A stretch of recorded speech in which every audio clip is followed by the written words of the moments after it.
Something has always piqued my interest about large bodies of water.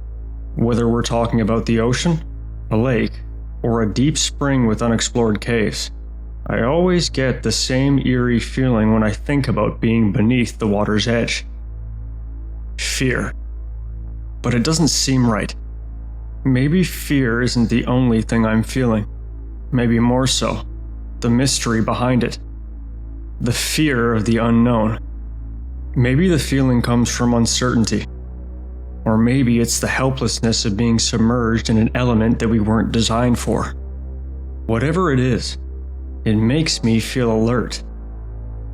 It makes me feel alive.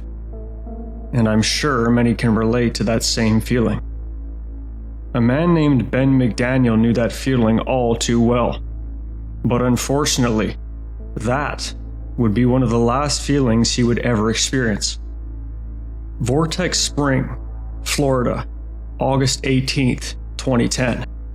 As the sun went down, 30-year-old Ben McDaniel prepared his gear, planning to go diving for the second time that day.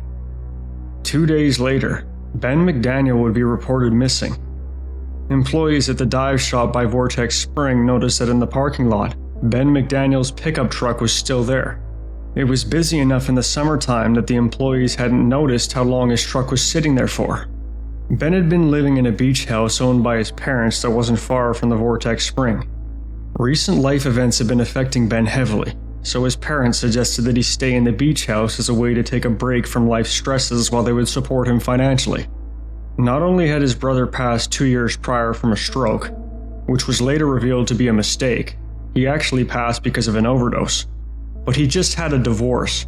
His construction company had failed, and because of the failure, he now owed $50,000 in tax debts. One of the ways he would distract himself from all of these stresses was diving. He'd been interested in diving since he was a teenager, so naturally he became a familiar face at the dive site. He lacked the required certification to safely enter the cave, so to get around that obstacle, he would explore the cave without bringing much attention to himself. The beginning of the cave at Vortex Spring would be found by descending 115 feet and swimming 300 feet onward until you would reach a rebar gate with a chain and lock. At the entrance, you would see a sign with a picture of the Grim Reaper. Beside that were many facts warning you of the dangers that lie ahead. Through the gate, the mapped part of the cave went as far as 1,600 feet onward, down to a depth of 310 feet. Although the entirety of the cave's real size is unknown. Only the most experienced divers would enter the cave because of precautions put in place due to many previous accidents and passings. The key to the locked gate would only be given to divers who provided their proper certification, a certification that required extensive training and experience to complete. The dive itself was so difficult that at certain sections divers would actually have to remove their tanks as they pushed them forward in front of themselves. Some of the areas would narrow down to only 10 inches of room.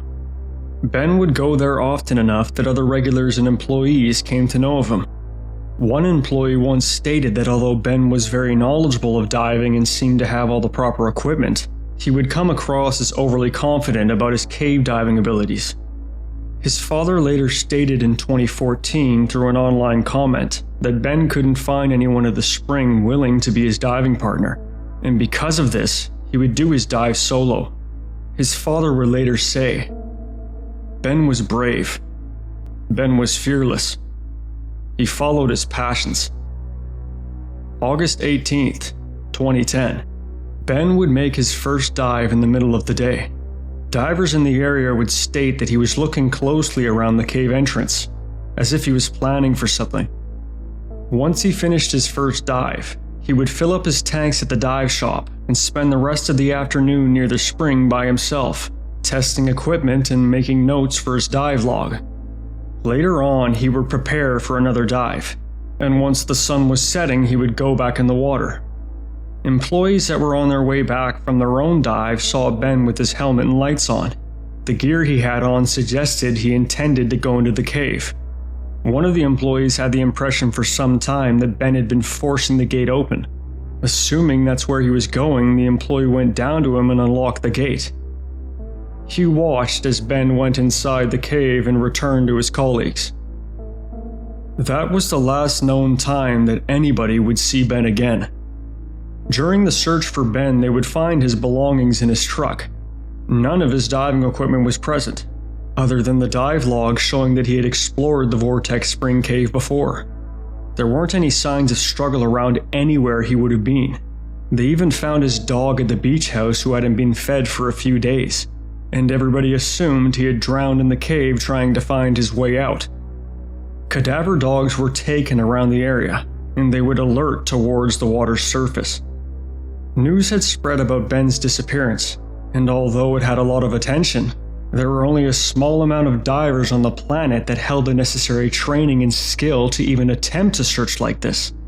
Experienced divers carefully combed the cave for smaller areas he may have crammed himself into in an attempt to find his way out in his low-oxygen panic. He wouldn't be found. Many divers continued the dangerous search for Ben over the weekend, but to no avail.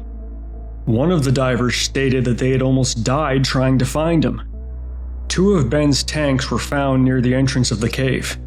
This didn't add up because divers usually place air tanks throughout the route needed for decompression on the way back, not just at the entrance.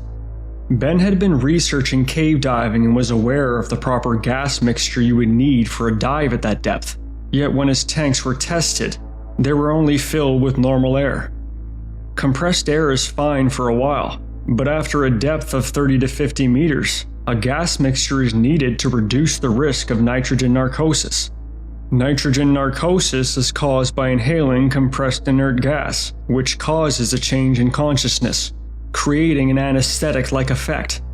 Symptoms range from poor judgment and disorientation to trouble concentrating, and in extreme situations, even hallucinations.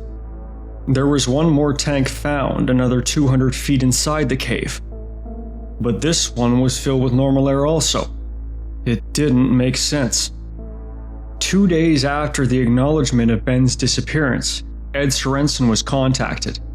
Ed Sorensen is a cave diving recovery specialist with roughly 2,500 log dives. Other divers warned him of the danger and urged him not to go deeper into the cave, but he insisted. Using a diving propulsion vehicle and smaller tanks, he became capable of making it farther than other divers were able to, even farther into the cave than Ben had originally mapped out.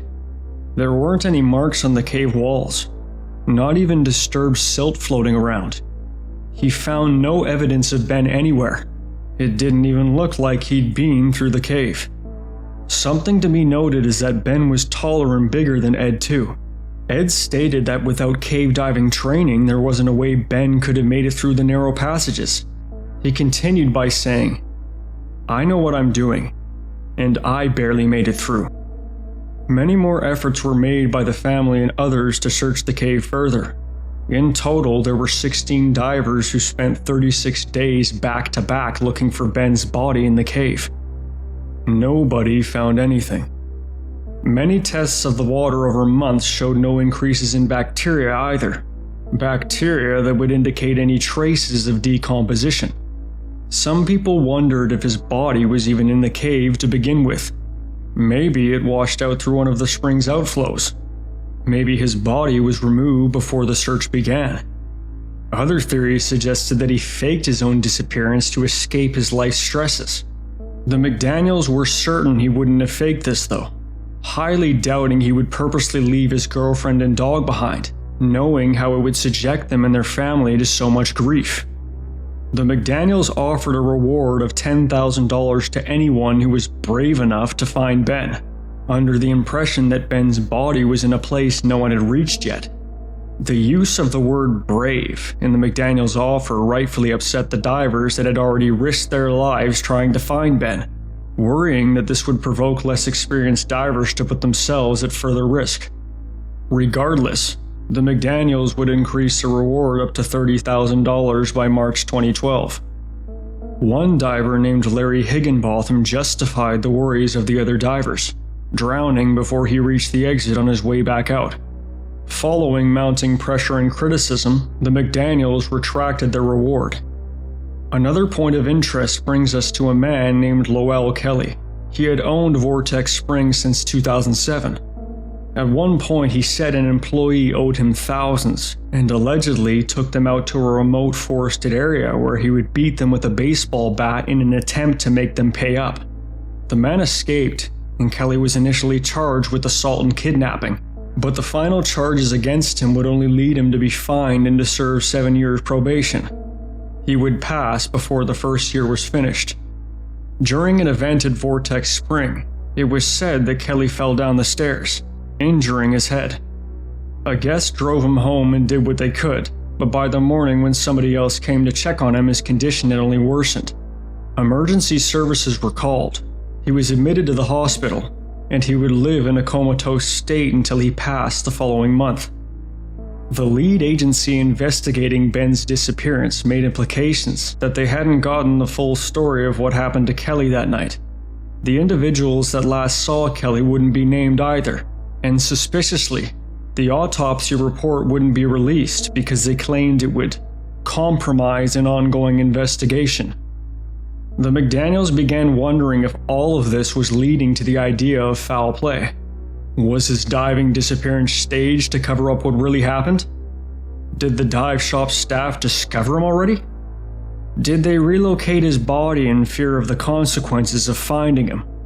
These are the questions that many have asked, but nobody knows. Not knowing where else to turn, the family hired a private investigator. She discovered that other people related to Vortex Spring had criminal records as well as Kelly. The investigator would say that there is just as much reason to look above the water for Ben's body as there was to look below it in the cave. With no progress being made down any avenue, the cadaver dogs would search the area around the springs once again, but without any luck. He would never be found. This whole story is just unnerving. No matter how you piece it together, nothing ever quite fully adds up. What happened to Ben McDaniel? Why did he disappear? Where is his body? Was his body ever in the cave during the time of the search to begin with? Is he still there?